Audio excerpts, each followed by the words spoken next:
and welcome to the Rugby Bits podcast. We are going to have a little bit of a look back at round 3 of the Six Nations, and I am joined by Jared. Jared, how are you, mate? Yeah, I'm good. Thank you, Sharky. A good weekend of rugby. It's been a while as well. Yes, it's been a while since you and I have been on actually on a pod together, but it's been a long time since it's just been the two of us. So yeah, in this opening part, or the first half of the podcast, we're going to be discussing the Six Nations round 3 and a few other goodies. Jared and I have a few questions for Jared now that he is an honorary Six Nations member living in England. And then part 2 of the pod will be a look ahead to the URC, well, the games this weekend, the one the Sharks lost and the Lions won, and ahead to what is happening. But just a quick one, a shout out to the SA women's cricket side, who did exceptionally well in the T20 World Cup, making it to the final, unfortunately losing to Australia, who probably the greatest women's T20 side ever. Yeah, what an unbelievable thing, Jared. I'm not sure how much you were able to follow in the UK, but obviously when we knocked England out, it probably would have caused a bit of heart palpitations, but I thought the ladies did exceptionally well. Yeah, unfortunately, I didn't get to watch any of it, but extremely proud of them. And it's always great when you get to knock England out of a world tournament. So, coming a bit of a South African trend. So I love that part of it. So yeah, I think that was brilliant. And and I must say it is awesome that they became the first team to reach a final. Is that correct? First South African cricket team to reach a final of any tournament. Of any ICC ranked tournament, yes. Yes, well, fucking fantastic. So yeah, congrats to them. Yeah, amazing stuff. We've got a great platform. Hopefully, our men can follow.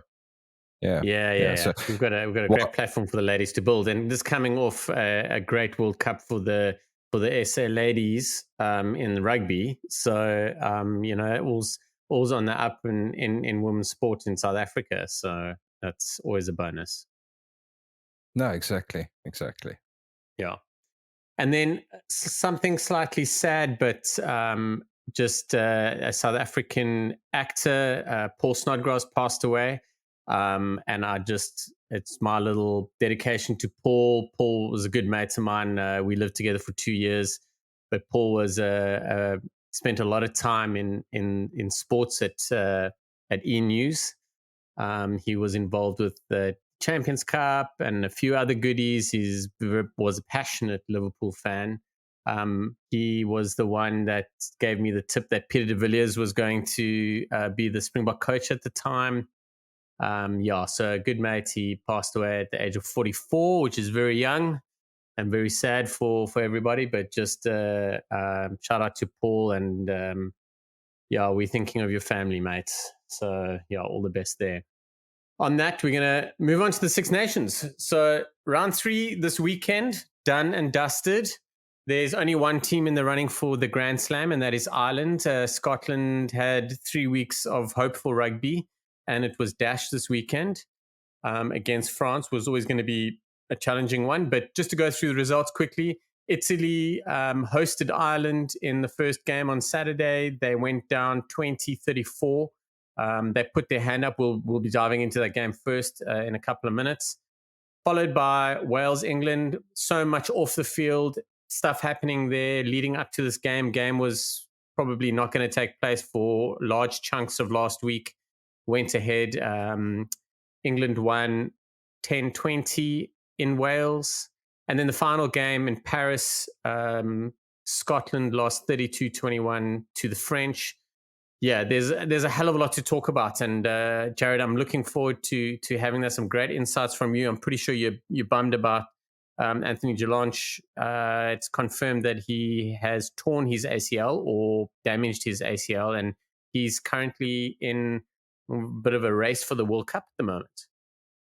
Yeah, I think it's gutting news whenever you hear of a player being ruled out of a World Cup. I don't think it really matters who you support or which team you support or how you feel Mm, about the player. I think it's gutting. I'm obviously a big Anthony Geelong fan. You'll know that when he was still playing at Cass, I was talking this guy up before he's moved to mm, Toulouse, and mm, yeah, I was very excited for him, and I thought he could have actually been a French captain at the time. And yeah, he did end up captaining France during that tour to Australia. So yeah, I did. I did see somebody mention that the French also said that Dante had torn his ACL a few weeks back, and it was about 7 weeks on the sidelines, and he was back. So might be a little bit lost in translation. So hope we can hold on to that little bit of hope. But either way, that's pretty gutting for him.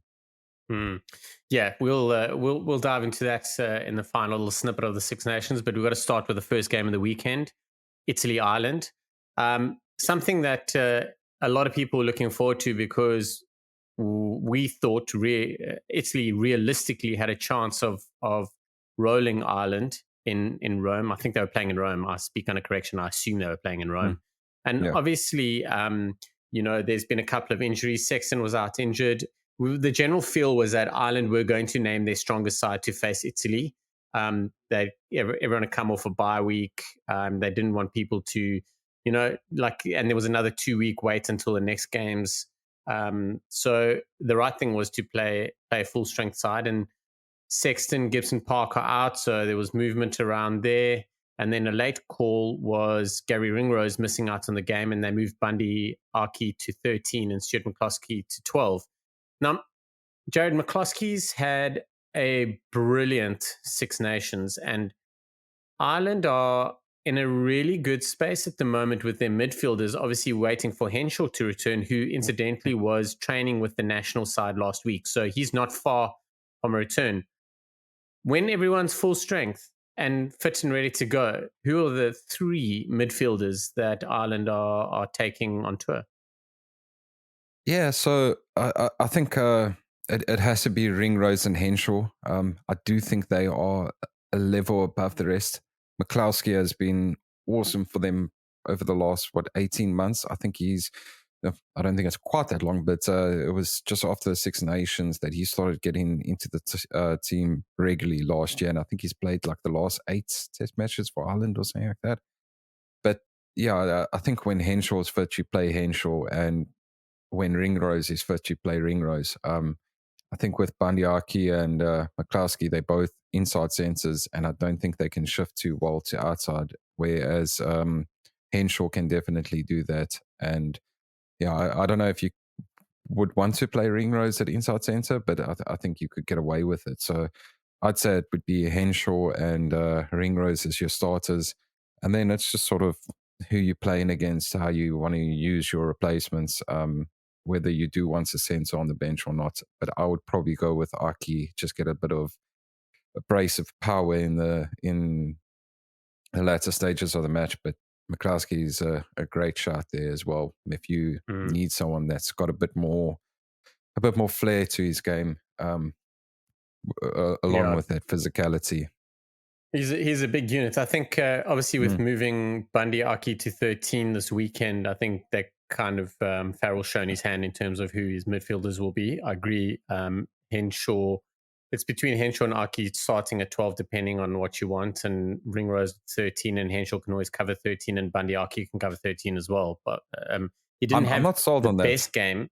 He didn't have the best game, but my word, he was heavily involved. Defensively, he made a couple of errors, but he was heavily involved in everything.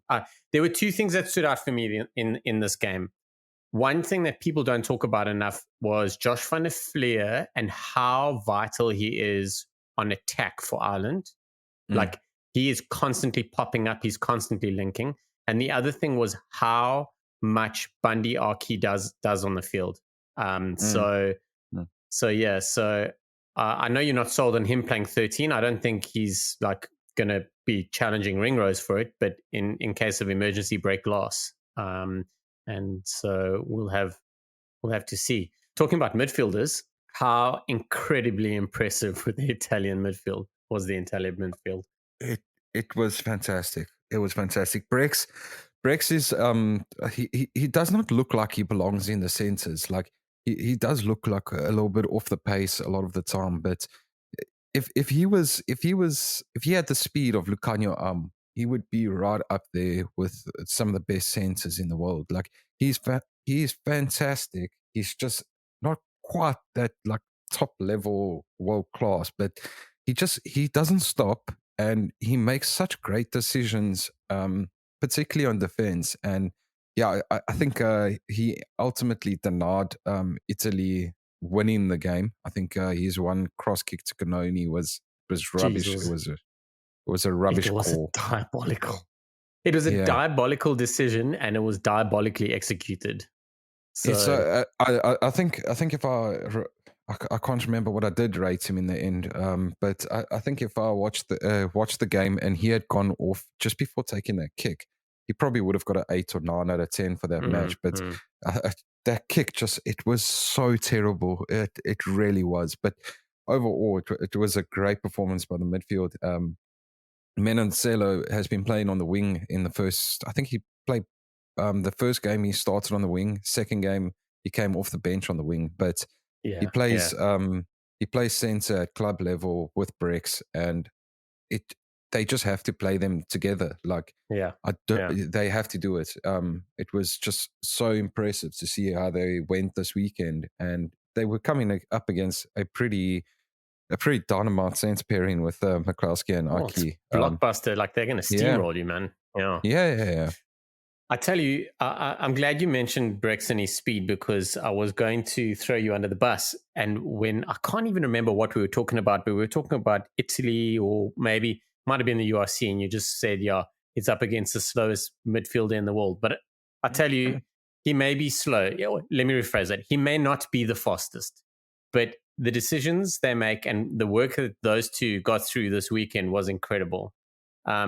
Two unsung heroes are Padovani and Bruno, the wingers, and I think they get to do a lot of work because of their midfield.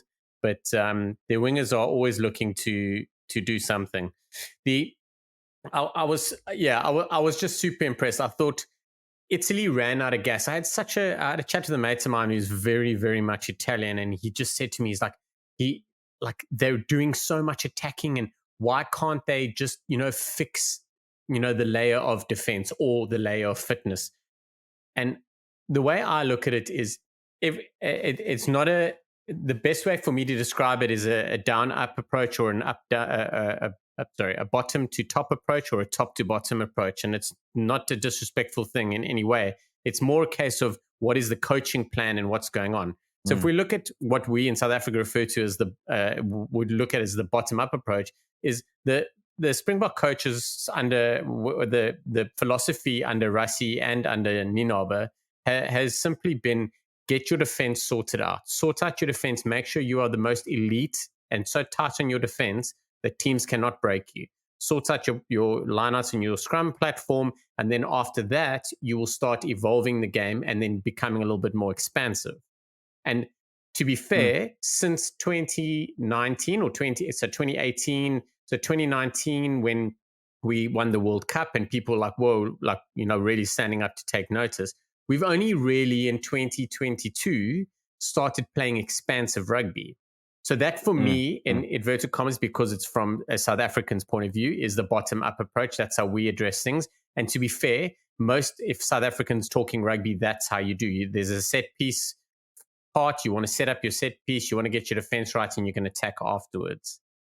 Italy, they are top downing it. When we look at it as South Africans, they are playing expansive rugby. They are like, cool, we're going to run the shit out of you. We're going to do everything. And then slowly they're going to build on other things. They're going to work on their defense. They're going to work on a few other goodies. So that's the way I look at it. I think like their journey to the World Cup is a different journey in that they are doing it that way around. The one thing that I noticed, and I think they would have picked up and everyone would have picked up on Saturday, is Italy don't have the core fitness to do what they want to do for long periods of time. Now, to learn that 8 months out from a World Cup is the best time. And I'm not, sorry, I Mm. say that's a bit disrespectful. I don't think that the coaches and the players are learning that. They know what is required to do what they need to do, and they know they're probably not there.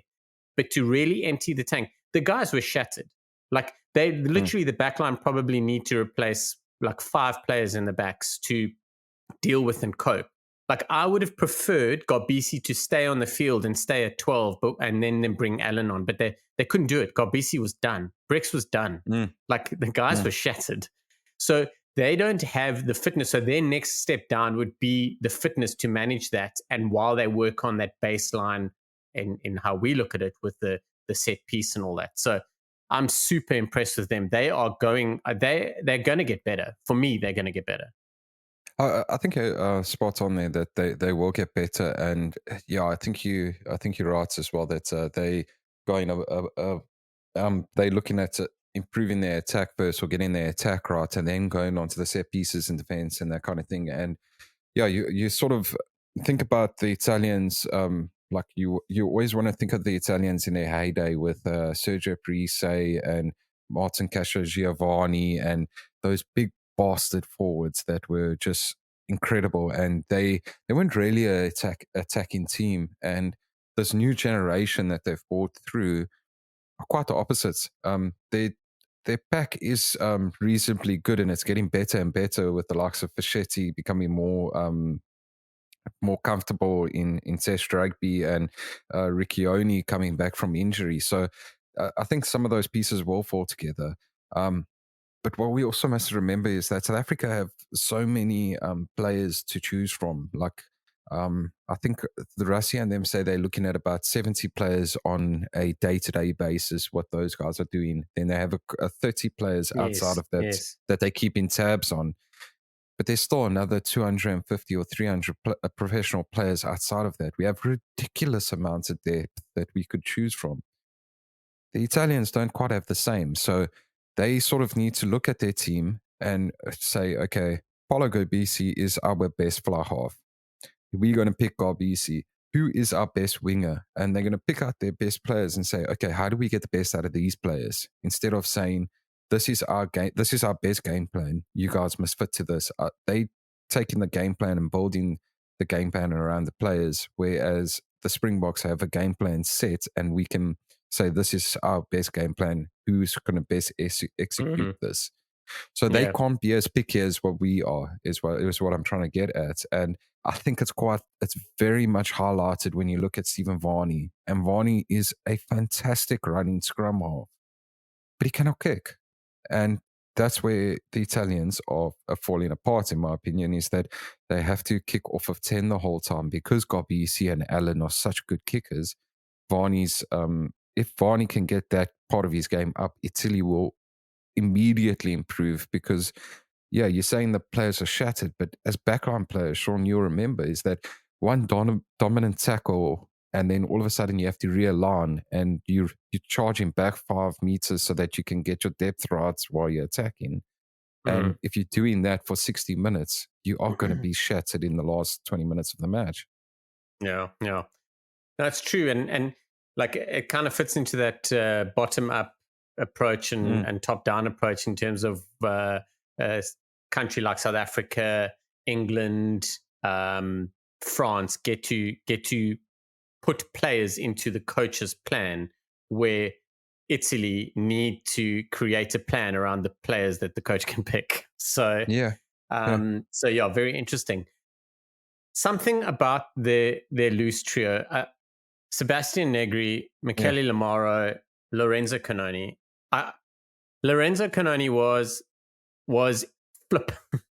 Man, I don't have words. Then Mm. we'd have to bleep them out. Like I was blown away by him on Saturday, and that man gets through so much work. He's 22 years old. He's Mm. 22, and he's playing this rugby. I don't know how old Negri and Lamara are, but they are definitely going to be around for at least another 2 years. I'm not sure about Negri, but Lamara is going to be around for a while still.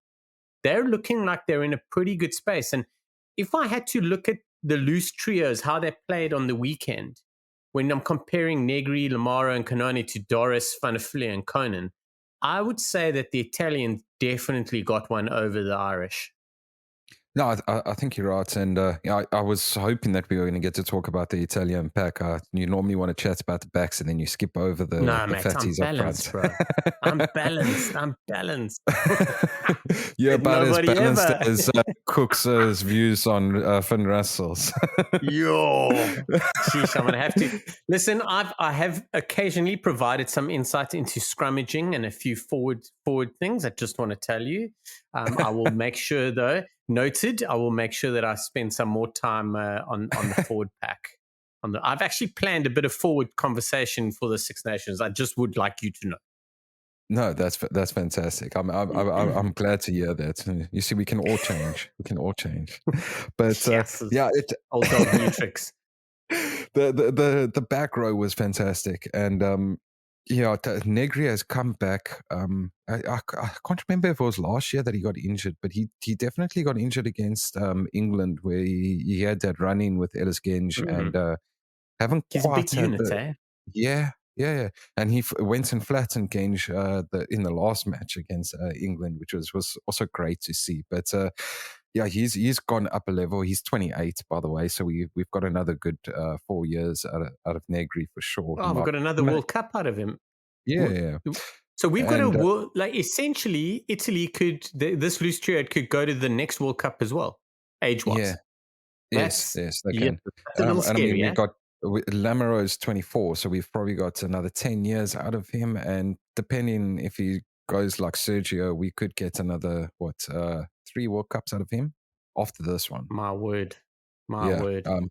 So yeah, and I was thinking about it. 2019, we got Jake Pelledri absolutely tearing it up for Italy.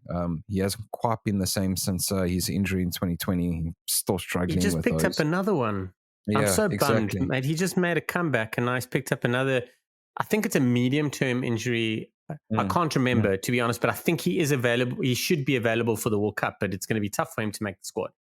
No, exactly. But the Italian pack is extremely young, and they put in that performance that they did against Ireland. The Irish pack was a bit not quite as good as powerful as we have seen in recent years, but they performed pretty well against them.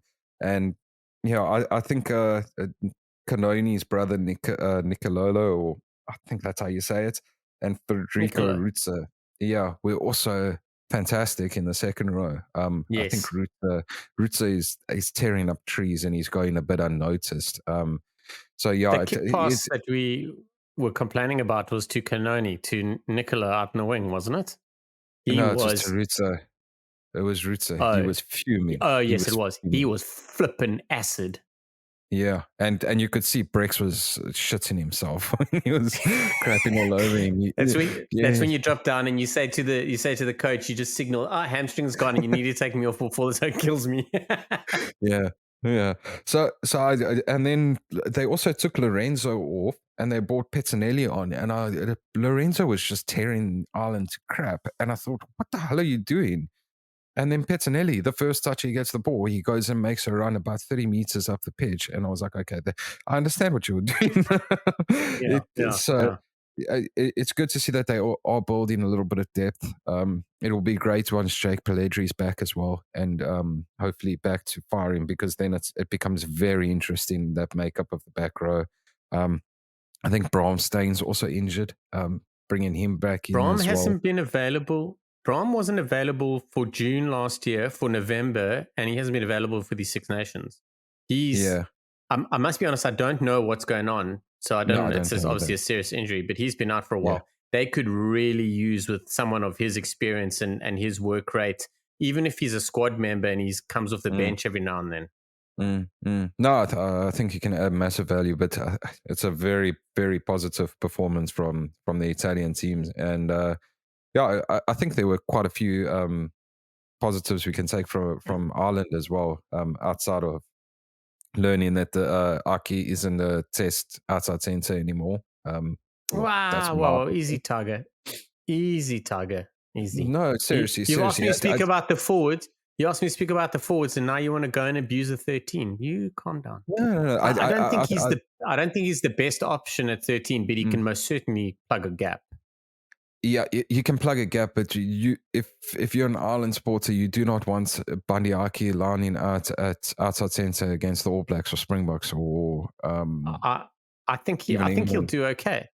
You see, the thing is, it's the same as when they moved Damien Delaney to 13. Like they obviously the guys will get exposed, but I think they're both. I think he's good enough to be there and plug a gap because. Yeah, But to be I think fair, they got a lot with of purchase through his channel, especially with Canoni running there.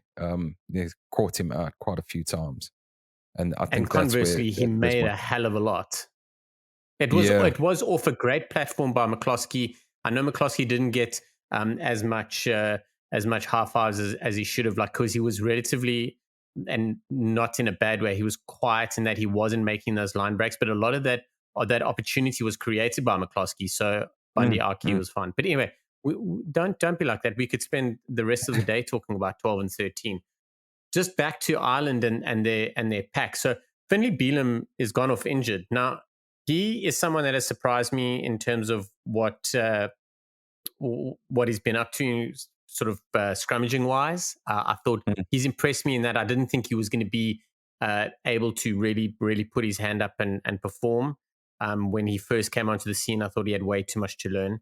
He's done very well. He's off injured now. Tom O'Toole with a great performance off the bench, but Ireland are in a little bit of a sticky situation at the moment where they're losing a couple of props and they are kind of starting to look around, going, "Who's going to help us out at the moment?" How do you think they're faring for the World Cup? I think these injuries can only do them good come World Cup time because we sort of always wondered what happens when Furlong gets injured. Initially, we were like, okay, cool. Andrew Porter comes in and he plays tight head, and Cian Healy carries on at loose head. And then they decided to move Porter to loose head and train him up as a loose head so that they can have Furlong and Porter both going deep into matches. So yeah, like you say, Bealham's been excellent and he's taken his opportunities, and now they're starting to scrape the barrel of who's up next. And yeah, I don't think had Furlong been fit the entire Six Nations and Bealham was his backup the entire Six Nations, I don't think we would have seen Tom O'Toole get an opportunity this Mm, tournament. And he absolutely monstered Italy in one of their scrums. mm, mm. So, and he's actually brilliant around the park. So, yeah, I think it's He's a solid unit, eh? yeah, He's just like he's got no neck and he's almost built like a mm, square human. He's just the same height as he is wide mm. and is all muscle. So I think they've learned a lot from it, and he's taken his opportunity. Bealham's taken his opportunity. So I think it's good selection headaches. I think if we hadn't had these injuries, we would have just seen Cian Healy and Bealham coming off the bench for Furlong and Porter the entire tournament, and you Okay. wouldn't really have learned anything. So I think it's a good thing for Ireland. If the if Furlong and Healy are still fit for the World Cup and Bealham's fit for the World Cup, it can only do them good. Hmm. Okay, so that's wrapping up the first game. Now into the second game. Oh, can Um, we talk about one more forward quickly? Because of I do, course, because I'm here for the forwards, mate. I'm here for the I, forwards. I don't think he got enough praise from this Ian weekend. Henderson. No, um, I thought it was Ronan Kelleher. I thought he was absolutely insane. And there's so much talk about Dan Sheehan, and Kelleher comes in and he ripped it up. He was, Yeah, yeah, I think he they, cemented his place in the squad. That's yes, what I feel. I feel there was that, like, there's a couple of guys hanging around that second and third hooker place because Dan Sheehan is mm, undoubtedly the best hooker in Ireland. There are a couple of guys hanging around there, and Kelly has just straight up said, "I'm your guy, and I'm going to be pushing Sheehan for the first choice, but I'm mm. probably your bencher." So I always defend Rob Herring because I think he's just a fantastic hooker. Like he's old And school he's and he South just gets African. the job done. But aside that he's South African, but yeah, there's so much talk about Sheehan because what he does with ball in hand, but Kelleher was just incredible on defense, and they sort of have that dangerous combination now of hookers where they've got that one player, one hooker playing towards the ball in Kelleher, and the one Yeah, player that's playing with the ball in Sheehan. I And actually wanted to mention that. Yeah, yeah. and getting those two players to sort of understand whether you're starting or on the bench, it doesn't matter. You're firing and you're coming Mm. on and you're giving your all for 50 minutes or 40 minutes. It's a very dangerous space to be in. And yeah, we as South Africans, we've had that for probably about 10 years, but it's a bit scarier when other teams have them. Yeah. Well, the first time that we saw that, and with sides being able to dovetail with two different style hookers, was were the All Blacks, when they had I think it was Kevin Horror and Mialamu. I mean, Mialamu. yeah, Mialamu, and then Grub, Coles. I So said Hall, so I thought that they had it before then as well. Andrew Hall. yeah, yeah, but he didn't really play as wide. Whereas Mm-mm. Coles was always in the tram lines, and that's what Mm. moved. Kieran Reid into being tight at 8. So Kieran Reid Mm. played a dual role in the game, a wide 8 or a tight 8, all depending on which hooker was there. No, But exactly. yeah, and I just a shout out to an underrated player. I thought Ian Henderson had a great game. I thought he added a lot of value. There's some interesting decisions that need to be made come squad selection. So, which is always a great place to be if you're a side. It sucks for everyone else playing against you, but is what it is. Mm. Can we Mm. move on? Yeah, let's do it. Let's talk Okay, about the big let's one. head to Wales. Yeah, the big one. So the game went ahead at the Principality, and England won 10-20 against Wales, and Wales are on their way to wooden spooning this year. The next game is Italy Wales, if I'm not mistaken. So yeah, but let's have a quick little thing. The one thing, and I'm going to start with it, and it's going to be some forwards, but I really I spoke about it last week that I wouldn't have changed the flankers for England. I was happy if the 8 changed, and it didn't, but Ludlam and Willis are really, really making a stand for England at the moment. And they are also going to have a couple of headache selections, especially when it comes to Mm. squad time with the guys coming back from injury. But your general thoughts on the game and how it unfolded? I did want to start in the backs, but I'm glad that you want to carry on this pack chat. So let's Yes. start right in. I'm warm, mate. I'm loving Lewis Ludlam at the moment, and every time I see him, every time the last 3 games for England, and I watching him play, and I thought, how is this guy not a regular starter with Eddie Jones? Because he just screams Eddie Jones flanker. Like I don't want to. I can't get another player into my head, and I don't want to compare him to him because I think it's a bit of an unfair comparison. But he gives off George Smith vibes. That his work over the ball, his abrasiveness in carries and tackles, and he's got that line out ability as well. He just ticks so many boxes that he's such an Eddie Jones flanker, and he just wasn't a regular under him, and I don't understand it. Well, for me, Eddie Jones often had Courtney Laws, so that Mm. helped a lot with Yeah. covering, plugging those holes. Ludlam, I watched him, and a lot of the guys, like obviously clubbies and fans, were talking about him and saying, "How's he not getting a look in?" And I just couldn't see him making his way in and making a statement. Because when you are taking someone's place, you have to make a statement, because a lot of coaches will be like, this is your jersey. So if you're Mm. injured and someone has a good game, it's still your jersey next week, but know that you're under pressure. Now, Ludlam, I Mm. don't know whether, looking at his last couple performances, he definitely could have come in and made that statement to take the jersey off. And that's the thing with Eddie Jones and a number of coaches, but Eddie Jones is very much like, if you're my guy, you're my guy. Like, you really Mm. have to really screw up to not be my guy anymore. But Yeah. I thought the balance of Ludlam and Willis has been incredible. Dombrant is trying to get into the mix of that loose trio. I think it's unbalanced in that I don't think that Dombrant's natural style of play fits in with the way Willis and Ludlam are playing at the moment. and they're dominating as a pair. So you kind of have to have your 8 working with them. They're not going to change their game to help him, but he is Mm. sort of gaining a bit of traction there. No, I think he is, and I think he's been asked to play a little bit of a different way that he does with Harlequins. Because if you look at their pack, there's not really, outside of Ludlam, there's not really abrasive carriers in the back five. Like Itoje is a good ball carrier, and so is Chesham, but they're not. Chesham started, he's starting to get there though. Yeah, He's a youngster. Yeah, he's raw at test match level, but he's not a test match animal yet. He's not your Peter Steph or Franco Mostert or I'm trying to think of an Artie Sevilla. He's just not that animal yet. So I think they sort of looking at Dombrand to be that animal in the pack, and it's a little bit of a mind change. And I think he had a lot better game against Wales than he has in his opening 2 matches. Yeah. Yeah, really, really interesting.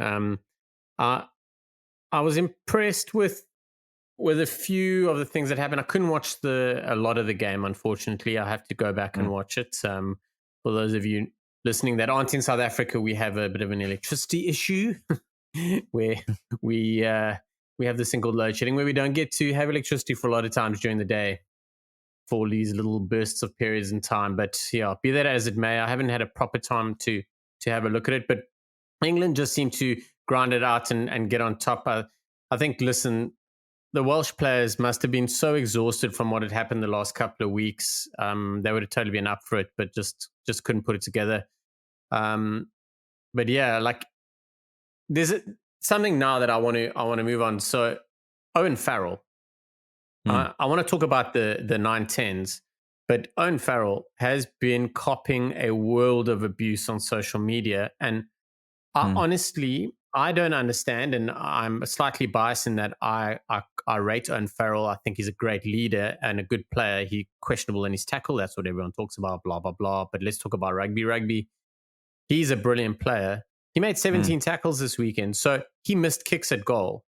There was everyone talking about going, he's an average kick. He's been average since 2019. Guy's been kicking over 72% for a season for club and country since 2019. It's only the Six Nations that he has been average. In November last year when he played, I think he played 4 games, he was kicking at 90%. So I think a lot of it's unfounded. I think it's a case of they're kind of looking for reason to hate on the guy. But did you think Owen Farrell had a bad game on Saturday? I don't think he had a bad game on Saturday. I think a lot of his criticism has been blown a bit out of proportion. I think there is a bit of an issue with his goal kicking. He picked up an injury a while back. I don't know if that's affected it, but there is a serious problem with his goal kicking that he needs to address before the World Cup. But yeah, I think overall this game, it gave me that vibe of neither team wanted to lose, but neither team was playing like they wanted to win either. So it was very much of that a little bit of conservatism to make sure that we don't make any mistakes and we put ourselves in a position where we can maybe win it. And I think it's sort of capped off by Lewis Rees-Zammit scoring off of that intercept. And then almost immediately England switched on because they didn't want to lose and they went and grabbed the try kind of thing.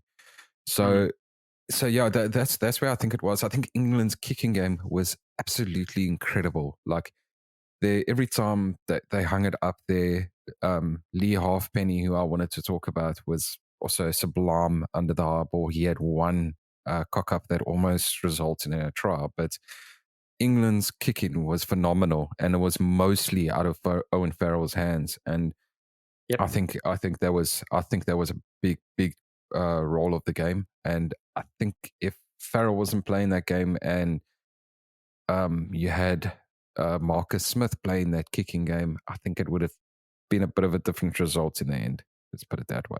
Yeah. Ollie Lawrence. Anyone going to be able to take that 12? Anyone going to be able to take that 12 jersey off him in the future? Yes, Owen Farrell. Who? Owen Farrell. So the way I see it is that okay, now that you bring it up, how do you? So explain that to me. Talk to me about how you see 10, 12, 13 unfolding in the future, or what's the story?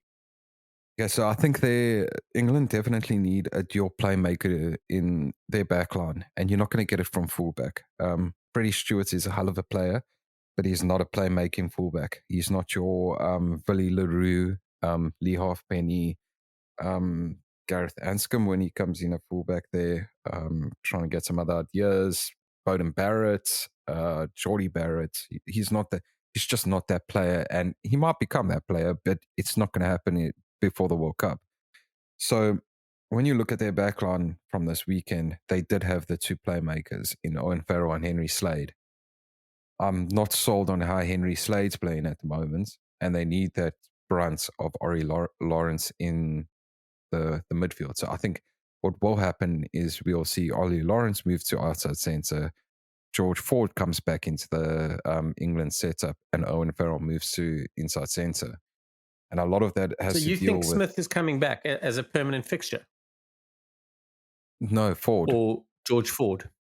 George Ford. And I Wow. think Marcus Smith will be playing off of the bench for England. I wouldn't be surprised if we start seeing him getting some game time at fullback for England, with him coming in at fullback and Stewart moving onto the wing for Max Malins or Anthony Watson, or coming off entirely. So I think Don't you dare that's take Watson out of the side. That man must stay. You want a 15, you want a no, no, playmaker 15? Anthony Watson's your man because he's great under the high ball and he offers more playmaker than Freddie Stewart. Anthony no. Watson What I'm saying is should have had another 30 caps. I'm saying Watson would come off in the latter stages of the match, not dropped from the lineup. Like we must remember is that Borthwick has taken over with a short period of time to go into the World Cup. He's not. He's going to pick guys that he trusts, and a lot of Lesser Tigers' game plan revolved around George Ford playing. And I think a lot of England's game plan revolves around the tens, and he will want Farrell or Ford implementing that, Mhm. and having a So live I, wire like Smith in the mix as well. I'll be honest with you. What you're saying, I agree with, but I do not. There's no ways that if Ford starts at 10 and Farrell's at 12, that they're going to have Smith on the bench. I don't think that I that'll think it's a happen. Not possibility. for a while. Like, but with your two tens there already, you're absolutely able to have other players around. But yeah, I'm definitely going to think about this. I think it's a great shot. I want to have a think Mm, about it, but it seems a little unbalanced for me, and seems like there's a little bit of a problem. So the problem for me would be if there's an injury at 13, what's going to happen? Um, and that would mean that you'd probably be moving a winger there. So Malins would probably have to move there, or maybe you're going to be putting Freddie Stewart at 12 on attack, or and moving someone around. And I don't know who's going to 13. So that's a bit of a concern. But moving mm. off England very briefly and talking about the midfield, Joe Hawkins and Mason Grady, those My two word. young have done exceptionally well. And I have a theory behind this, but I still, and I spoke about it last week, but I still think Nick Tompkins is missing in this back line, not because Hawkins and Grady are not good. I just think they're missing a Tompkins. But let's talk about Hawkins and Grady for a moment. Mm. There's a future, there's a Welsh midfield pairing for many years to come by the looks of things. No, I think you're spot on there, and I really like this Grady. And what I think he gives a lot to the team in the sense that he can play centre and wing. So we saw him in the centres for a lot of the match, and then when Tompkins came on, Grady moved to the wing, and he was excellent there as well. So he adds so much, and he's such a big player. Like when I first saw him play, I thought he was actually an inside center, but then seeing him He's play a outside, giant. wow, wow. I watched him play and he came on and they were talking about him, and I was like, you know, when they're talking to him and Mm, there's mm, cameras on like your head and your chest. And I was like, yes, he really looks big. And I was like, maybe I'm missing something. And then that panned off and I saw him in the back line. I was like, holy mm, shit, this kid is a giant. And then he got the ball and he was running like flipping like the clappers, man. Like I couldn't believe it. mm, So yeah, mm. interesting. Yeah, Interesting. I think they're both going to be superstars. I can't believe how quickly Joe Hawkins has settled into Test rugby. I think what's he like? He's like 7. He's 20 years old. It's 20 years old, Did but you I mean, did you say 7? yes. Yeah. Is he Yeah, he looks 20? it. He's 20. Grady's not far off that either. No, they're not. They're both 20. There's Grady was basically born in. two teenagers. They're two teenagers starting for Wales playing Six Nations rugby in the midfield, basically. Yeah, so they both turned 21 this year. They're both born in 2002, but regardless, they look fantastic. It's Crazy, sort man. of it's crazy to think, but it's sort of like a Dialanda and Creel coming through the ranks together and then playing for the Springboks back in 2015. But Hawkins, he looks like such a well-rounded inside center, test level, Got a good head on his shoulders, well-rounded. eh? Yeah, Yeah. and he's playing So the way he run, kick, pass, tackle. He's got it all, and he's 21. Yes. Like, he hasn't even reached his ceiling yet. Yeah. So my theory on this, everyone's going great guns for it, and I mentioned that I want to see Tompkins come back because I think he's going to offer something else which they need.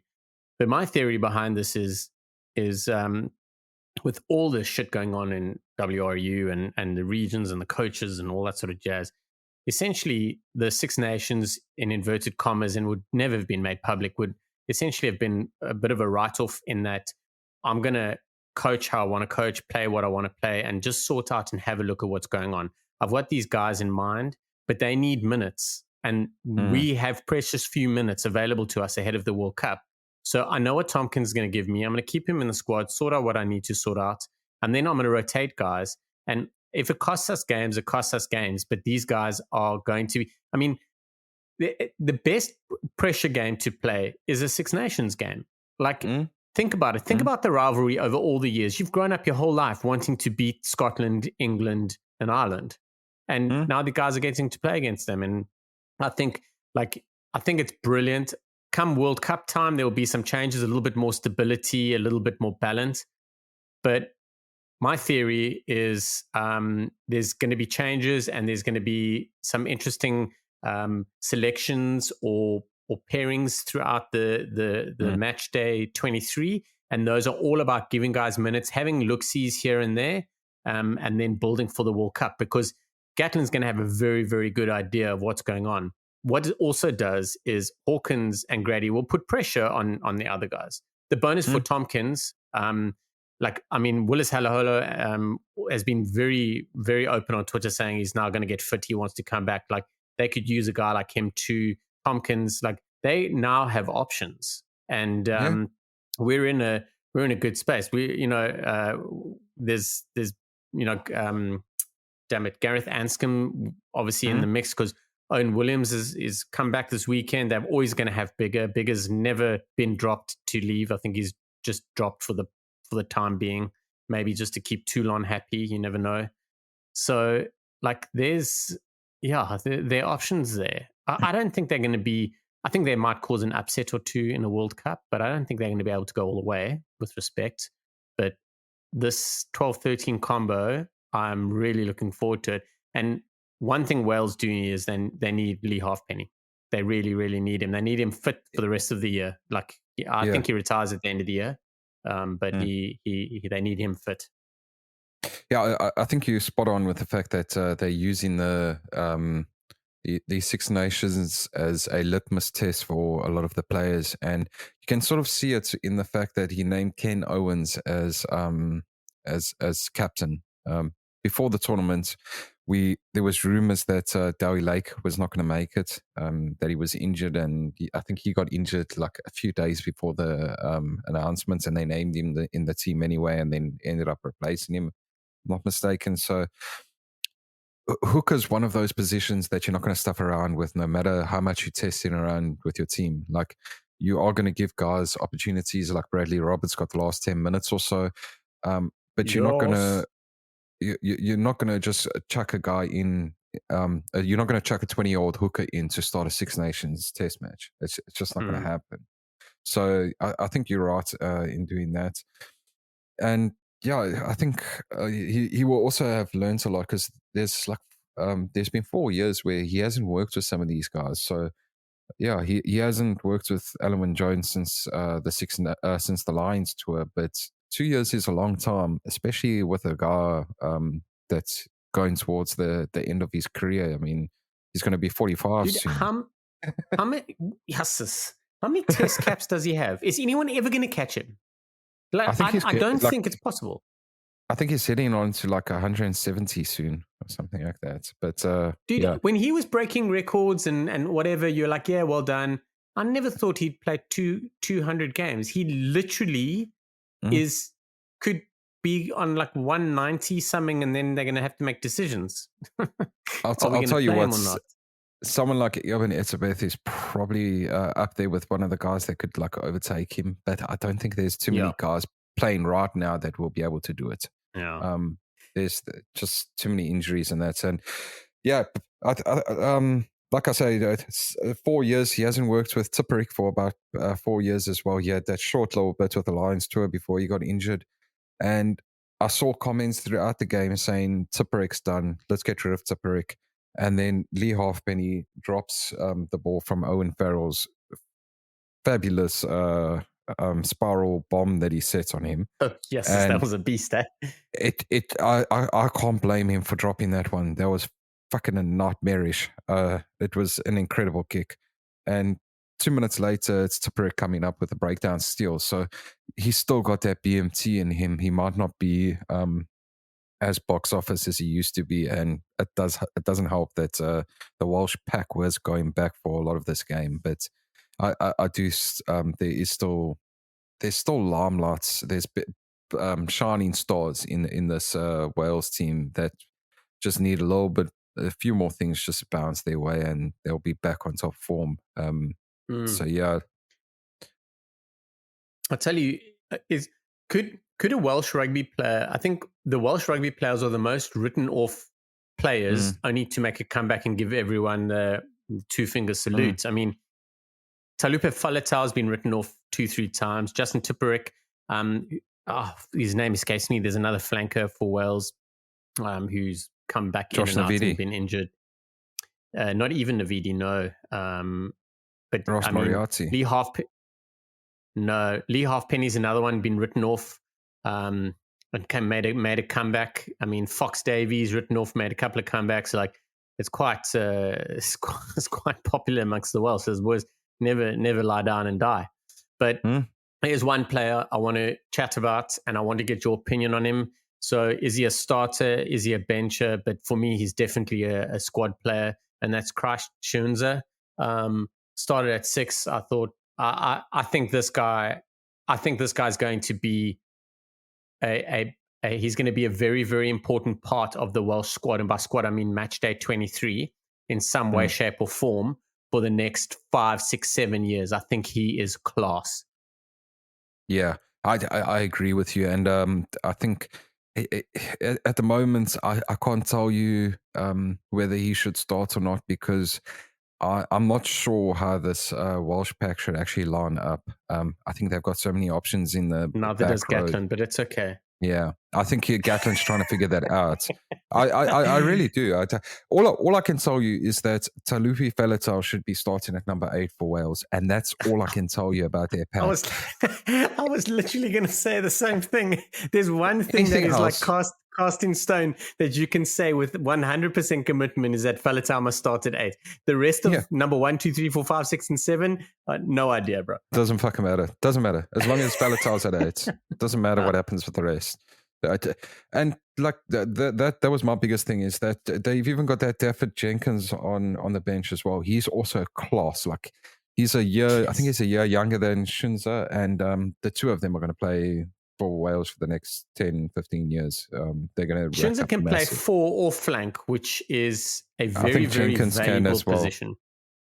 I think Jenkins does as well with Exeter. So yeah, it's a great space to be in, especially. They're both at Exeter? Yes. Yeah, they're both at Exeter. Look, that's amazing. A lot of countries are struggling to get this hybrid lock blindside flanker, and now Wales have 2 youngsters to go with it, and I think it can only serve them well. I did mention Ross Moriarty earlier. I think he could do a big job for Wales in this team. And we always talk about Josh Navidi being out. He's box office as well, and I he would rate him, eh? probably he'll walk back into this team once he's Do fit. you remember? Do you remember how long he was ignored for? Um, Yeah. he just can't. He just couldn't make. I wouldn't say ignored. He just couldn't break into the side. And everyone was saying he's not big enough. He's not this. He's not that. And I was watching him. I was thinking he's really good. I'm watching him play in the Pro 14, and he's very good. Or Pro 12 maybe, but it was a pro tournament. It wasn't a URC yet. And I was like, he's good. I don't think he's really going to knock the lights out in Test rugby. I thought he was good enough to play Test rugby. And then he played Test rugby, and he was just smashing it. Like he just lifted his game, it looked like. And he did it week in and week out. And I was like, my word. So they're blessed. And, something that dawned on me now, when you talk about Jenkins and Chunza, youngsters, guys for the future that can both start for Wales, I might add. And then we also just have spoken at length about Hawkins and Grady. Wales, I tell you, they're a couple more guys away from having a solid backline, a solid backbone of players. No, they are, and I think they also give blessed in that they have a lot of guys that play different styles of rugby. Like, I thought Tommaso Williams was. They played a lot of their rugby off of Tommaso Williams this past weekend, which I thought was a bit odd that you bring in Owen Williams in and then you're going to play most of your rugby off of Naan. Why not play Reece Webb or Kieran Hardy? I think they better. I think I put it as those two are dictators, and Tommaso Williams for me is a democracy scrum half. Like he'll do what everyone sort of wants him to do, kind of thing. And Reece Webb is the kind of guy that this is what we're going to do. This is how we're going to do it. And I think it showed when Kieran Hardy came on. There was a big uptick in how Wales attacked, and his decision making was sharp, and he dictated play. And yeah, it does help when you've got Dan bigger than playing 10 as well. But yeah, there's a lot to like about this Wales team. I mean, we didn't even speak about Tommy Rafal at all throughout this. Tommy Turnover gets plenty airtime on the Rugby Bits pod, which doesn't mean we shouldn't talk about him, but it was great to highlight some other players. Yeah, and you look at guys that came off of the bench. I thought Reece Carey was fantastic again. My word, he's eventually he's gonna crack that starting lineup ahead of Garrett Thomas, I reckon. And I think he'll probably come next game week against Italy. So, judging by this discussion, Wales are not in the worst position. They're very much in line to Grand Slam the wooden spoon this year, which is okay. It's a lose the battle to win the war kind of situation by judging by how we've spoken. Yeah, I think they should expect to beat Italy next week. Listen, they haven't played particularly well in any of their 3 matches. But I mean, they were a score off of England. I think like a score off of turning the match around. So that England got that decisive score. So it was like a lot of these matches this weekend. Ireland beats Italy by 14 points. But it was a 1 score swing, and it happened in the second game as well. And France, it was probably a 1 score swing as well. So, definitely. I think Wales are a lot better than they're getting credit for, and it's sort of Gatland is getting answers, and I think we speak about that a lot, and we've spoken about it a lot with the Springboks. That you need answers, and Gatland sort of needs answers in a month's time, where the Springboks had a full year to get some answers. Yeah. Gatland needs the answers now. So yeah. Yeah, he needs them in the next 2 games, basically. Yeah, I don't think it's quite as... I think they hitting on an upward trajectory, which is always what you want. Yeah. Okay, so I think there's 2 things we're pretty sure Wales are going to wooden spoon it. Well, we don't know. You seem to think they're going to win next week in the next round. But that aside, that can be a conversation for another day. We're going to hit on the final game of the weekend in the Six Nations, where France in Paris beat Scotland 32-21. Probably one of the most sought after games in the round, with Scotland on the hunt for a Grand Slam. as Granny as kickoff Slam. happened. Yeah, Granny Slam, rest in peace. And yeah, so France did enough to win. But Jared, we're starting at the forwards or at the backs, my man. You get to pick. I'm going to hold my own either way. That's Oh, my statement. let's start off with the backs because I can get some hot takes out. But the best try assist of the weekend. Which one was it? Let's have a guess before I reveal it. Was it out of this game? Yes. Shit! You put me on the spot here, mate. I'm trying to scan my brain for tries over here. No, man. No. Break it to me. Remind me. Which were the options? Give me the three options. Okay, so yeah. I'm just going to give you the answer.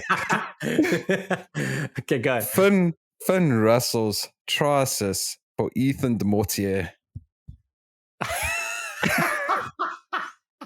I would never have got it. I would never have got it. No, it was just beautiful. It was really, really beautiful. It was a nice, I think it was a good 10 meters. It was nice and flat, straight into the bread baskets, and he just slots straight through. It was fucking fantastic. Best of the weekend. If that ball and that pass and that line break was done by a Scotsman, everyone would be smashing on about that Finn Russell pass. So I think you've made a brilliant statement that we cannot not applaud an intercept pass if it was such a good, accurate, flat pass. So well played. Try assist of the round, Finn Russell. Yeah. If we just put that out on social media, Finn Russell with the try assist of the round, there'd be a lot of guys scratching their head, rewatching the game, trying to figure out what it was. And then it would have dawned on them eventually. Yeah, to be fair, Russell did assist Hugh Jones's try, one of Hugh Jones's try, that one where he slashed right through inside the French 22. Mate, so Hugh Jones is through the lines that guy's running. He's probably without a doubt the form 13 on the planet at the moment. So my question to you, and you cannot move anyone around, you know my statement on that. Hugh Jones, Gail Fickou, or Gary Ringrose starting in your World Cup final match day 15. Who? Why am I not allowed to talk? Why am I not allowed to choose Lukhanyo because he'd be in the final anyway? Is that how it works? He would be, but that wasn't the question. We know Lukhanyo is better than all three of those at 13 that I've mentioned, so it's okay. Right. Who's gonna be on the bench? Gail Fickou, and yeah, good. Do you know what? I'm loving the Hugh Jones hype, and I'm right up there with everyone about it. But this match was this game was won because Gail Fickou was on the field. France, he's a machine, eh? Take Gail Fickou off of the pitch, and France lose this game. I have no doubt about it. France lose this game without Gail Fickou on the pitch. Okay, elaborate more. I want to hear. I agree with you, but let's talk about it more. Yeah, so, they even spoke to Shaun Edwards after the match, and the first player he brought up was Gail Fickou, okay? And understandably so, it's the defense coach talking about the defense that won them the game, and it was his defensive captain that led the way. So, yeah, Edwards always has a defensive captain within his lineup, and Gail Fickou has been his go-to man since he took over. That's why every big game France have played, Fickou has played there, whether he's played on the wing or he's played at 13 or he's played at 12, he's been there. And the way I saw it is once Mohamed Haouas was red carded, they took Gregory Aldrit off. And normally you have a back row defending in your back line when it's the opposition's liner. So Aldrit's been a quick, probably the quickest out of the French pack, and a dynamite tackler. He would have been filling in that role. But now with him off of the pitch, then you lose that forward defending there as well. So you're a man down in the back line. And Fickou was covering that brilliantly. Like he was the man chopping down the big ball carriers coming in at him. He just made so many great decisions on defense. And I don't think he even missed a tackle, which is a bloody hard thing to do when you're playing center Test rugby. Yeah, 15 out of 15 tackles. Yeah. Yeah.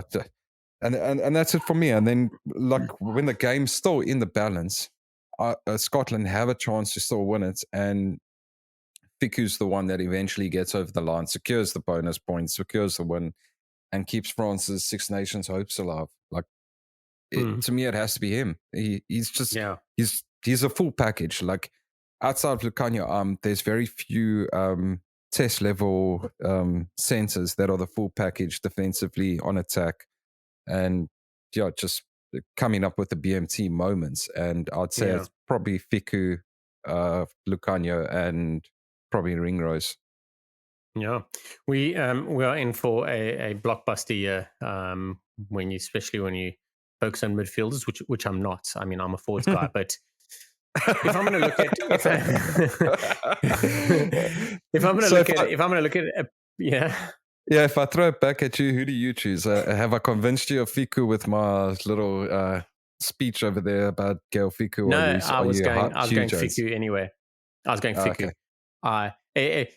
But I'm also wired. I'm wired that way. I'm not an all-out attack wide player. I'm more mindset. I'm a little bit wide in all ways. He covers everything. Gary Ringrose is a close second. Hugh Jones, I will say one thing, has really proved me wrong and shown the way defensively. Tackle-wise, he's really good. I haven't had a proper chance to really sit down and look at his positioning and how he manages it. But when it comes to those tackles and everything, he actually really has improved there significantly. It's been great. But we're going to look at like top performers in the backs for France. I tell you, for me, the other player that they couldn't have done without is probably Thomas Ramos. I'm super, super impressed with him. I was having a chat with some guys this weekend, and they kept saying, Jolibe's got to play. You must play him at 15. I was like, there's no ways you dropped Ramos at 15. If Jolibe is going to play, he's going to start at 10. And then you need to decide whether you're going to play Ntamak at 12 or you're going to bench Ntamak. So that was the other thing. But, I want to we'll move on to the Scots now and we'll talk about like Huwipulotu and Jones and Carl Steyn and Finn Russell. But I want to talk about the forward. So there's just something that I do want to say. So Mohamed Haouas has been sent off, and I will say something. When he was sent off 2 years ago, it all came out that he was in this legal trouble. And now it's like everyone's just like blasting on about it. Like, how can they let a guy like this be in the squad? It shows the culture of the team and all this bullshit. So yes, he did recently miss a court date. Granted, I'll give them that. But all of the shit that happened that he has got the suspended sentence for and everything was all happened in 2014. It was 7 years ago. Like, I just wish people would not bang on about this and start attacking this man's character and everything. So he had a shit time. I'm super impressed that this guy, after all that he's gone through and where he was in his life, has managed to crawl out of it and still be first choice for a vital game for his side in international rugby. Like, can we rather not look at it that side? So yeah, he's missed a court date. Like, to be fair, I mean, it's minor. It's minor compared to what they're focusing on. But what an unbelievable, sorry, I had a little bit of a moan there. What an unbelievable, so it was a diabolical red card. Like, he did look a little bit. No choice, no discussion. Yeah, he looked perplexed about it. And I'm like, no, sorry, buddy. But that kind of like sorted things out, because there was it Gilchrist that was red carded? Who was red carded for Scotland? Yeah, it was Gilchrist. Yeah, shit, I had a bit of a wobble there. Gilchrist was red carded. Now, I'll tell you something about his red card. It was a red card, and I'm not disputing it. What I will say is, if he had actually wrapped his arm and not tucked and done, I think there would have been a little bit of mitigation there that may have dropped it down to a yellow because of the contact ahead of it. And I was very surprised that Jelonch came back. Like, I was a bit of a dick, but when Jelonch went off for his knee, on one of the WhatsApp groups, I put there in inverted commas, he's gone off for a knee injury, because he had to come back after the HIA. So I was like, guys, put your tin hats on. He's gone off for in inverted commas, knee injury. So that way he's gone off injured. He doesn't have a stand-down period for his HIA. So I am going to apologize. That was not fair. And it's proved that I was completely wrong. But do you understand what I'm saying? Like, if you're going to tin hats it, you'd be like, cool, he's passed his HIA and I can't take him off straight away, even after that red card. but I'll take him off after this tackle. And how's that stop on Duan van der Merwe by Gelange? After, Yeah. man. He's an incredible player. He really is. The one thing I do want to get in quickly is that it was actually to Thomas Ramos, the try assist from Finn Russell. Yeah, look, it is a bit of a shit one to track back on, but it was to Thomas Ramos. But anyway, I want to weigh in a bit on what you said about Haouas and people attacking his character. I remember when after the Boks won the World Cup, we were given that Lazarus award. What is that? What it's called? What's it called again? Laureus Award. And Khaleesi spoke after the spoke at the event when receiving the award, and I think it might have even been for World Rugby, but anyway, he was asked about his background and his story to get there, and he sort of turned around and said, I'm here with Scott Brits, Francois Lowe, Ches and Colby. They've all had their struggles towards getting to a Springbok jersey and being where they are. My story is just my story. It doesn't mean it was any more difficult for me than it was for Francois Lowe or for Ches and Colby. And I think Haouas does need to be celebrated for his journey. When he went to one of his court dates, and a lot of people don't know this about it, is that the courts agreed that he did this when he was a young adolescent who wasn't right in his head, and he made mistakes, but they noted that he had made a real effort to turn his life around, and they did that, and they gave him a suspended jail sentence. So yeah, he was sort of let off, not really let off the hook, but they saw that he had made like a big change in his life. So yeah, I back you with that one. And yeah, I think it's not quite as bad as let's say the All Blacks selecting Sevu Reece. Let's just be real about it. And the All Blacks selecting Shannon Frizzell. Yeah, those guys, but I think they probably worse off than what Mohamed Haouas has gone through. Truth bombs, my man. Truth bombs, and yes, it's something that the no dickhead rule out of the All Blacks has been challenged by a number of people because of decisions made when it comes to abuse of women and alcohol and just people in general. So yeah, great shots. And yeah, I think it's going to be really hard for him to make his way back into the French setup after this. But come to think of it, like when people act out, there's often something going on in the background, and this missed court date and what was going on and him being selected. Well, I mean, he knows that he missed it. He knows that there's issues. He knows that people are going to be talking about it. They probably challenged him on it in press conferences and stuff. So there's probably something bubbling under there. He's a bit frustrated or irritated, whatever the story may be. I just hope he does. I hope he is able to make another comeback for France after this. I did see you mention that he is perhaps making a move to Clermont. Yeah, I think he has actually signed with Clermont. So Okay. I do think it's a good spot that they can sort of. It's not the shittest place in the world to live or play rugby. Like, let's be honest. Yeah, it's and absolutely Clermont's gorgeous. also going through a whole change in their squad, and I think they've got Christophe Urias there now after sacking John Gibbs. He's like on a dartboard, just going through every single top 14 side. He's going to be running out soon and going to the Pro D2. So yeah, he's not a very popular character with the likes of Masayu Jalabert and Cameron Walkie and some of those guys, but yeah, different strokes for different folks, and maybe he's just the kind of character that Mohamed needs in his career. But yeah, I think I think we can move on to some of the players. I want to talk about the Lucies. So for the French Lucies, so Gelange, Olivon, Aldrit. Gelange is injured. Aldrit's taken off. They put Francois Cross on, and I know Tyler was talking a lot about Cross and how he's not back in the squad. He should have been back earlier, blah, blah, blah. And we all agreed. Great.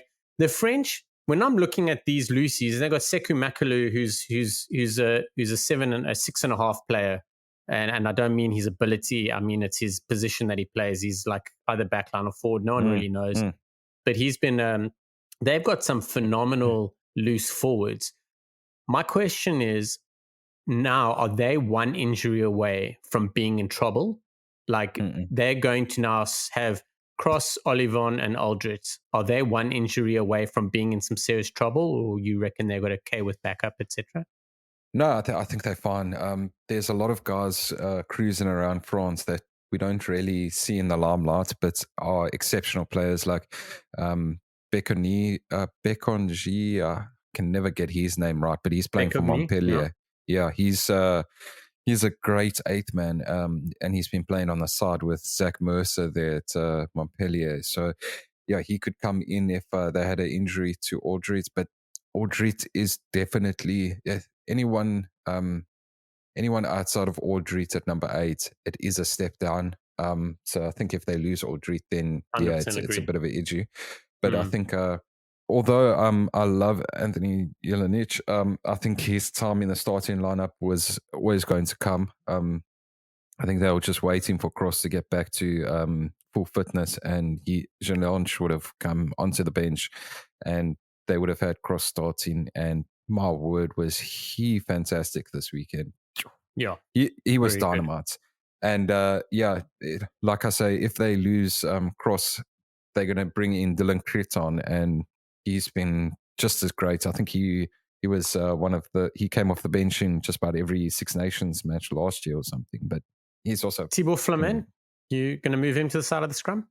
no, no. Okay, Yeah, I think you can. I just don't. I don't think they have enough depth in the locks to really do that. I don't okay. think their quality doesn't extend that far, especially with Walkie out. Mm. I think When's Walkie if back? I actually don't know, but if Walkie is back, then yeah, I would rather move Walkie back into the back row if you needed him there, and I would start him on the side. 100% mm, agreed. mm, Yeah. mm, Okay, so now we get to talk about a lot of South Africans, which is amazing. But we're going to talk mm, about the mm, Scottish side. One massive shout out to Willem Nel or Vipia Nel. That man is a scrumming machine. But mm. I want to ask, where did Scotland go wrong? At what moment were they unraveling? Because the way I saw the game is they approached the game, they started how they started, and France, they just couldn't break their way through.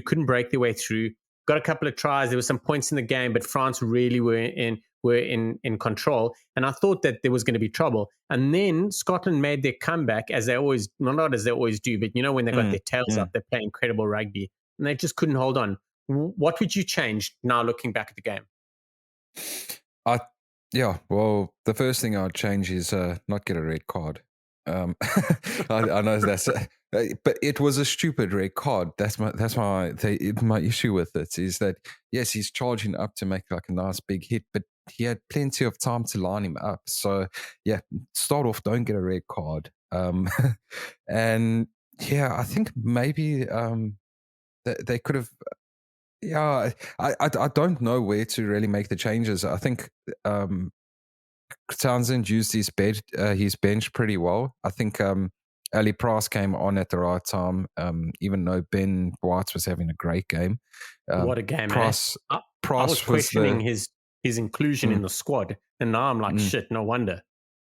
But when Price came on, it was a puzzling decision because Scotland were on attack and they were thriving on attack. But I think Price brought that kind of direction that the game could have got very ugly if White had maybe stayed on. And like I'm just throwing it out there. I'm not saying it would have got, but I think it could have got very ugly with two teams like throwing counter punches the whole time, because I think France would be able to land two counter punches in essence, two tries quickly, but Scotland would only be able to add one quickly, if that makes sense. And bringing Price Mm-hmm. on like brought that control to Scotland's to game. So I think that's where things really work for them.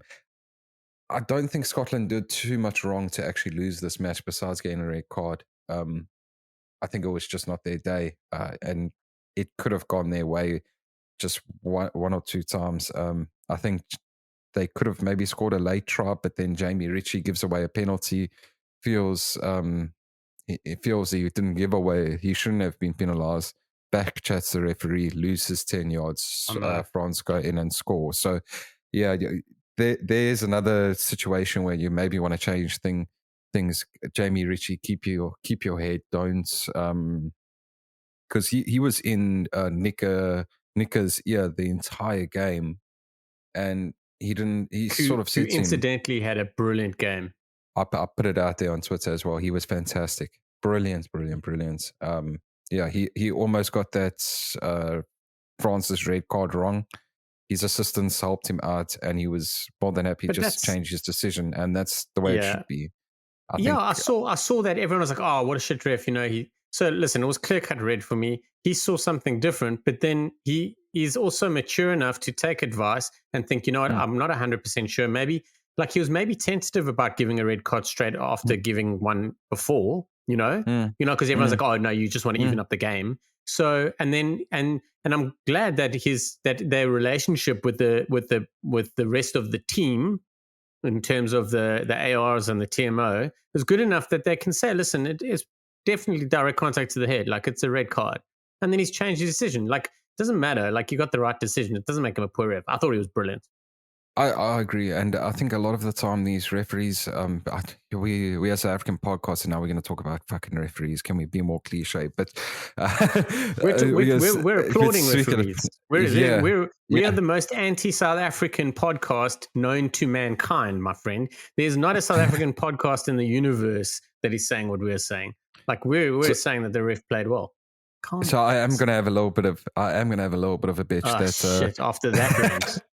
Yeah, but it's a general one. It's not aimed at one official. So okay, go on. So the problem is that I found is that often these referees will talk in a roundabout ways. A TMO will say, "No, don't you just want to have a look at that again?" Or I'm getting it differently. Just give me the fucking answer. Like that's what I can't understand. If I'm standing there as a referee and saying, "I think that's a yellow card. I think that's a yellow card. Do you see any other mitigation?" Don't tell me, "No, look at this other angle." Just say to me, "It's a red card, mate. This is why it's a red card, mate." And no, I'm with you. Let's get to the point. A lot of everyone's talking about speeding the game up, and that's a very quick, easy fix. The thing that I don't understand is they want to pull a whole lot of powers away from the TMO, but we're not going to change the terminology that we have for a TMO, television match official. He's not really a match official if he's assistants, if that makes sense. If he's not there to make the decision, why is he being called official? We don't call the touch judges assistant officials or anything. They're assistant referees. That's what they are. They assist the referee. Let's change the terminology for the TMO, or give the powers of a TMO to a TMO that he can make decisions. It's one way or another for me, but that's my little rant on the referees. There we go. Great call. Now, back to regular viewing. We're going to talk a little bit of rugby, and we're going to now go on to my least favorite part of the game, and that's the back line. And I tell you, I have a question, and you know that a fly half carrying a lot of ball is a problem for me. Yeah, do you know? I agree. Huwipulotu, who is not a shit rugby player, he's a great balanced 12 in that he's a carry, kick, pass, run kind of a guy. That Finn Russell has carried the most out of the back line, I think for 2 games. If memory serves, it's definitely 2 games, maybe 3. Then most of his back line, and on Sunday was no different. He carries so much. Now, the first time I saw it happening, I'm like, I can understand like he's carrying, but I don't understand why they're not playing Huwipulotu, or why don't they swap Jones around or bring Duan in more to do the carrying. So I hate when a 10 carries a lot, because he's out of, if he carries 20 times, he's out of the mix probably 40 times, because he's going to not be available for the next phase. The one thing about Russell, though, is he does love an offload, and that's probably his saving grace in that he things open up around him. So, but can we talk about Huwipulotu and Hugh Jones? Like, they are Mm. phenomenal, and they are surrounded by an unsung hero for me, and that is Carl Steyn. Carl Steyn, Yeah. I'm so happy for him. He's made his Six Nations. He's really putting his foot down. Darcy Graham's probably going to take that 14 jersey when he comes back. But Carl Steyn has shown very quickly that he can be relied on. He does so much work, and that's coming off the fact that your 10 is doing so much work. Like, he really is doing a lot of work. Your 12 is doing a lot of work. Maybe not as much carrying, but he does a lot of work. And so is your 13. So it's flipping amazing. Like, there are guys that are constantly grafting in that side, and that back line is made up of a lot of them. No, for sure. I just want to touch on that thing with Finn Russell quickly. Because I do agree with you. You don't want your fly half carrying too much. But Scotland are very blessed in the way their attack has been created by Townsend, in the fact that they can play off 9 and they can play off 10. It's very versatile in the way that they go. So once Finn's out of play for a phase, then White will take over or Price will take over, and they dictate until Russell is back in place, if that makes sense. So I think they are lucky enough that they can do it. But I mean, he made 44 passes this weekend, which is an insane number for a fly half. I've got the stats open now. So he did make 13 carries. How many offloads?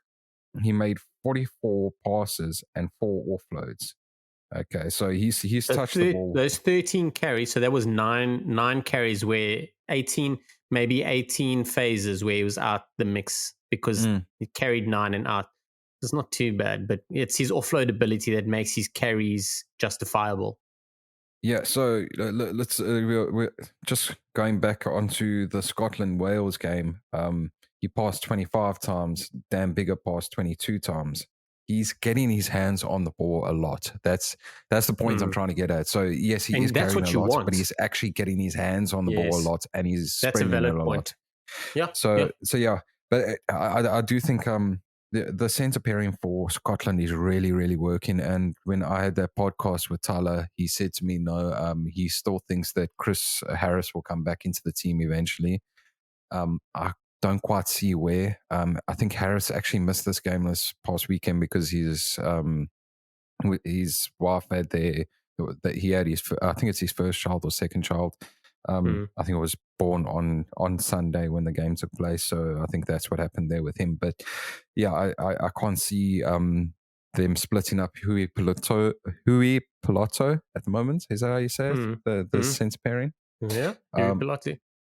Yeah, so I think they're going to stick with that. I agree with you with Carl Steyn. He's playing fantastically. He helps balance out the crazy 10, 12, 13. And I mean that in a nice way. Like, Finn is crazy and Hugh Jones is crazy in that he's just hitting these lines. And Carl Steyn and Duan van der Merwe are both balancing that out with Hoggy at the back. I will say something. I really, really, really wanted to see Kinghorn come in at 15.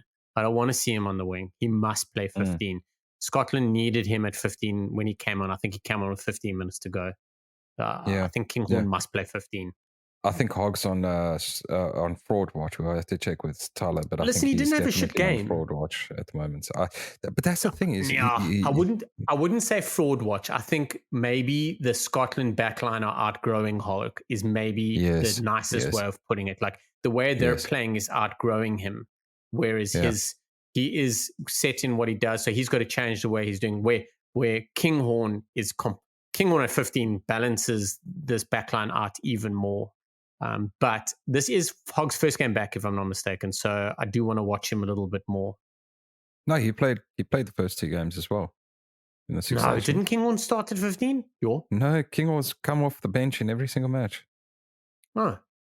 Yeah. Oh, well. Then maybe, it just shows you how well Stuart Hogg is playing, eh? But then it also shows that with the backline doing everything they're doing, you can't. It's like if a backline plays well, and you don't see your 10, and you tell me that your 10's having a bad game because he was anonymous during whatever was happening, then I'm going to laugh at you. It's the same as with your 15. Your backline can't shoot the lights out with a poor 15. So maybe he's that balance and everything. So I'm going to have to take that back. What I will say, though, is I do want Kinghorn at 15 when he comes on. Where he starts or where he comes off the bench, he must play at 15. So one thing I think that sort of led to France winning the match is Scotland's inability to actually get Carl Steyn and Duan van der Merwe into space, which they've been able to do in the past 2 matches, and they just weren't able to do it this weekend. I think Duan headed into the match with 20 defenders beaten over the first 2 games, and I don't. I'll have to get the stats up again, but got him here. He beat 1 defender.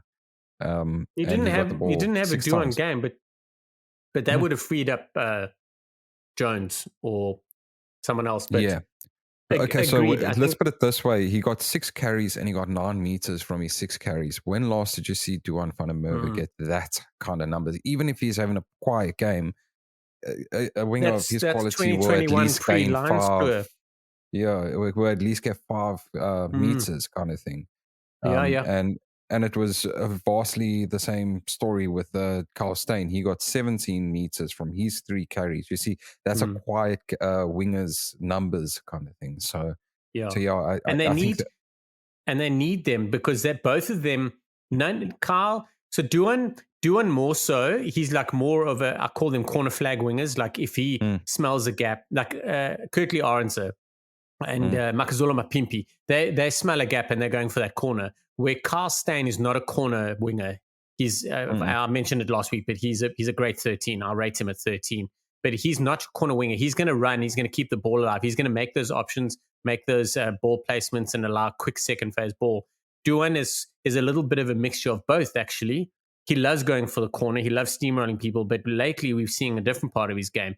So they need to do something to bring them in. And with the attacking threat that Hugh Jones is currently providing, there should be gaps everywhere. At the moment, Hugh Jones is hitting them in his sleep.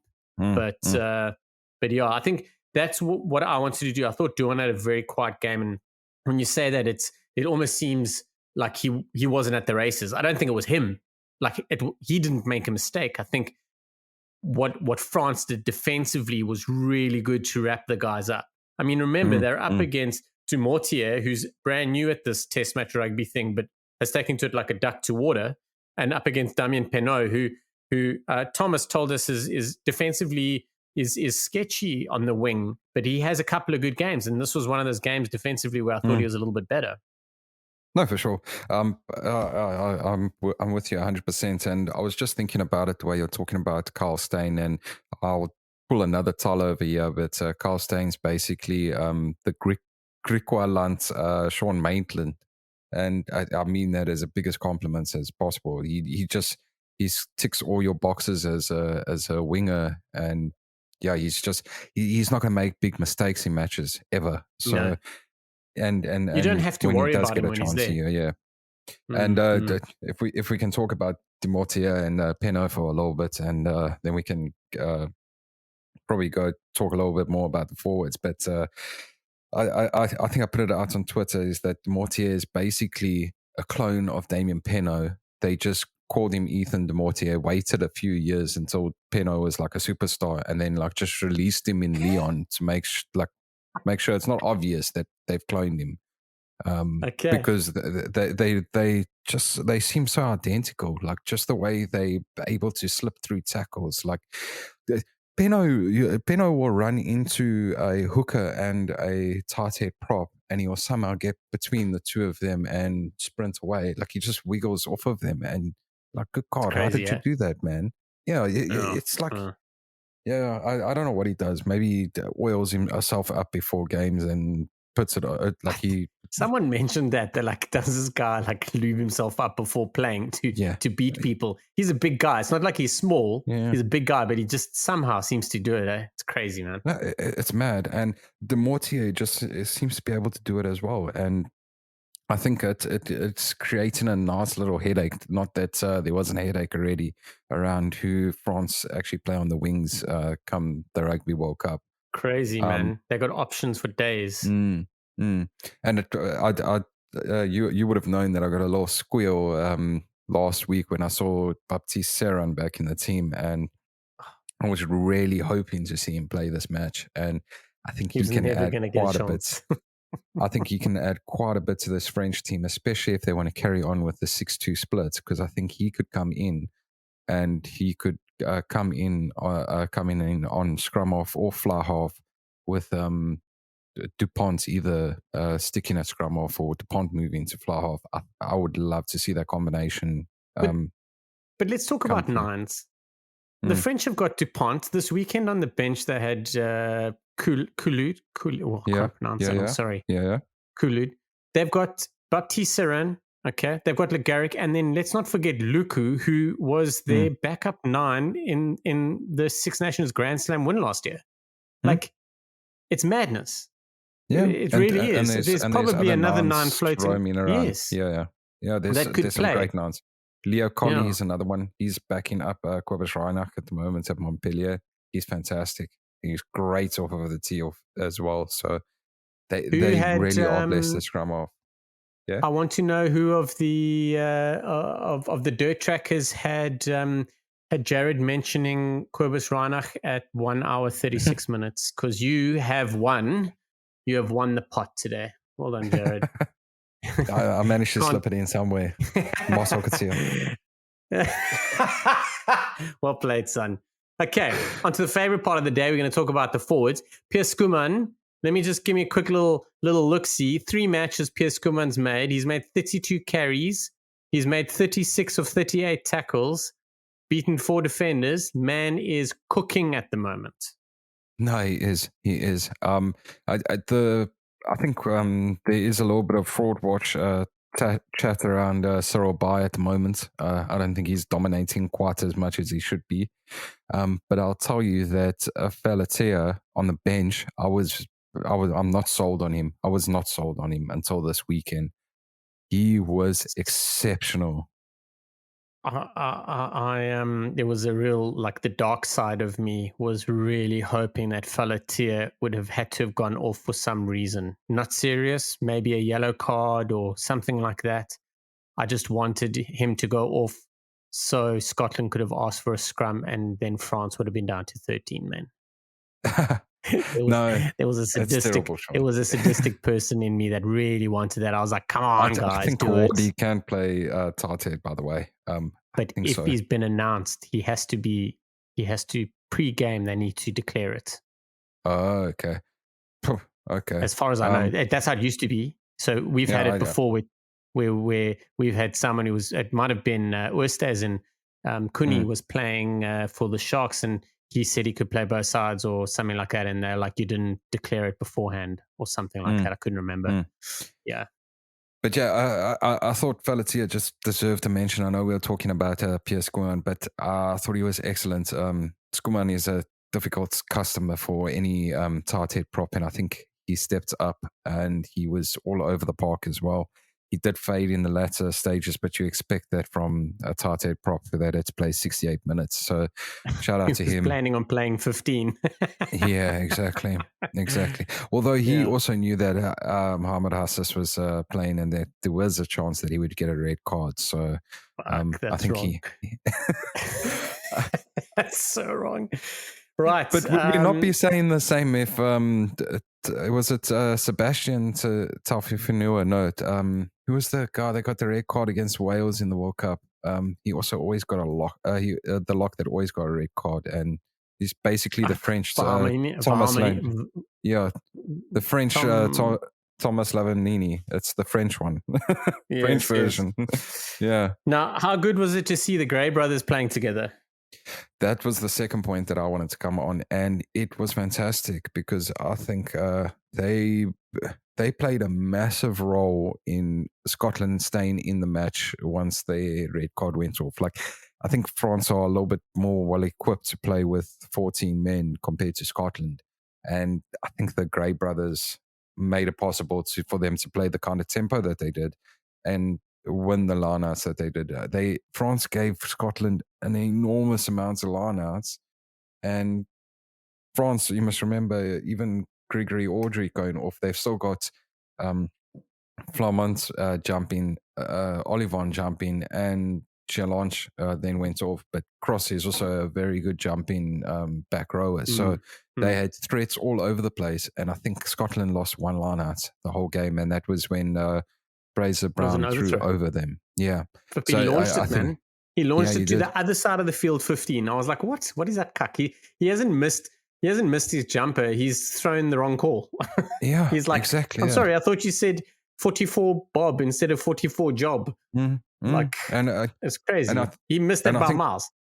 No, he did. And I think what was great is that one of the Greys must have been calling it, and I think it was Johnny, because they brought him on immediately after Grant Gilchrist went off. They got Hamish Watson off the pitch and they chucked him on. And he was just, I think they were both phenomenal. They're both very accurate players, both in defense and at the breakdown. So, yeah, Richie Gray's he's shown his class in the last 3 matches, and he's keeping his brother on the bench, which is one thing in itself. It's also shown that they can both play together, which is going to be fun. I'd love to see them play together in the World Cup. Yeah. Now, one thing I want to talk about, I just want a side note. I have picked Luke Crosby to be the young player of the tournament, and I'm acid that he didn't get a look in this weekend. And then to add insult to injury, that took what? Oh, okay. Then I hope it's short term, because I'd like to see him back. But my other guy that I secretly want to be young player of the tournament just because of his age is Jack Dempsey. It's his first Six Nations, but he's added a hell of a lot of value to Scotland. Like, he comes on, he seems like he's got some good banter when you look at some of the photos after Scotland's wins earlier in the tournament. But he adds a lot of value. I'm patiently waiting for him to get a start. I think he's good enough to get a start, but I think what he's doing off the bench adds way too much value to Scotland, because it's been so good to see. But yeah, Vipianel was one of the standouts off the bench. Him and Johnny Gray, I thought, were great. Dempsey was also good. Scotland have gone to the 6-2 split. Matt Fagerson, I don't know. Call me ignorant in forward related things, at your own risk, I might add. But I thought Matt Fagerson, I was hoping for a little bit more from him this weekend. Yeah, so I think he's a very solid defensive number 8, and he's a bit better as a runner in the wider channels. And Scotland have thrived off of less possession, the Six Nations, and I think this match was more even. So I think this game was more built for Jack Dempsey at number 8. So I don't think Fagerson had a bad game. I think the game just didn't suit him, and he was rightfully taken off. They rightfully took him off, and he's the kind of a number 8 that you can have Jamie Ritchie and Hamish Watson both starting with, if that makes sense. He balances it like that. If Dempsey starts in there with Ritchie and Watson, it's a little bit unbalanced in my opinion. And I think Fagerson provides that balance when he is there. So yeah, you don't want to make substitutions too quickly once you've got a red card. But I think it was a very good call that before the hour mark, he pulled him, Townsend pulled him off, and he chucks Dempsey on. And I don't think Piers Kuman would be too happy with Jack Dempsey starting after he rampaged over him this weekend. Did you see that, Shaun? I tell you, nothing like a bit of Springbok and Wallaby violence. None of the two countries, there was no other thing to talk about but that. It was just the violence between the two. There's been years and years and years of hatred, and it came out as friendly fire, and Skuman got obliterated. Yeah, but, and it was no surprise that he was taken off like 6 minutes later. I don't think it was even 6 minutes later. I think it was. It's probably because he was hunting Dempsey. He was going to wring his neck. Come here. Come here. Okay. Wrapping things up now, we're just going to quickly go through the Six Nations table. Ireland 3 from 3, they're up front on the way to a Grand Slam. Scotland in second place on 10 points. still in the running for a Six Nations championship. England in third place on 10 points, still in the running for Six Nations. And France in fourth place on 10 points, still in the running. We are in for a phenomenal final 2 rounds. Next week is round 4 is going to be huge, and it's really gonna separate. It's moving day in golf terms. It's moving day. Round 4 fixtures are as such. It's all on the 11th of March, by the way. Italy versus Wales, England versus France. Now that is quite something. So all these games mean something. Italy Wales is a basement brawl. England versus France. Winner of that stays in contention for the Six Nations. And the final game, which is all very poetic, is Scotland-Ireland. Scotland beat Ireland. The winner of England-France are still in the running, and it's a 3-horse race again. Well, it's a 4-horse race at the moment. 3 then. Well, game's also a Triple Crown decider. Oh, well played, son. Scotland, Ireland. So Scotland won it, they win the Triple Crown. Ireland won it, they stoningly beat England in the last weekend. Yeah. And the final round, 18th of March, and talk about poetic. It's the St. Patrick's Day weekend. St. Patrick's Day on March the 17th, but all the games have been played on the 18th. And what better way to finish it off is with Ireland-England, the final game of the Six Nations on St. Patrick's Day weekend. But before that, Scotland-Italy, that's going to be quite interesting. Scotland, are they going to be fighting for possibly winning the championship, or they're going to be, dead and buried and making some changes? France-Wales, that'll be interesting. I think Wales will probably want to up themselves for that game. I think it's a great game, play away from home. France, not sure what they're going to be in a position to win it or not. So there'll be a lot for that. And then the final game, and what a fitting way to end the tournament, Ireland versus England. Ireland potentially grand slamming it, and England are properly, well, England could be, no, can't. England could be winning it. It's all to play for. So next one, the 11th round 4 is going to be huge, but that final weekend's really shaping up to be incredible. No, 100%. So it's a great competition. It always is. I will say that these fellow weeks this season have been pretty fucking annoying, to put it bluntly. It's horrible, man.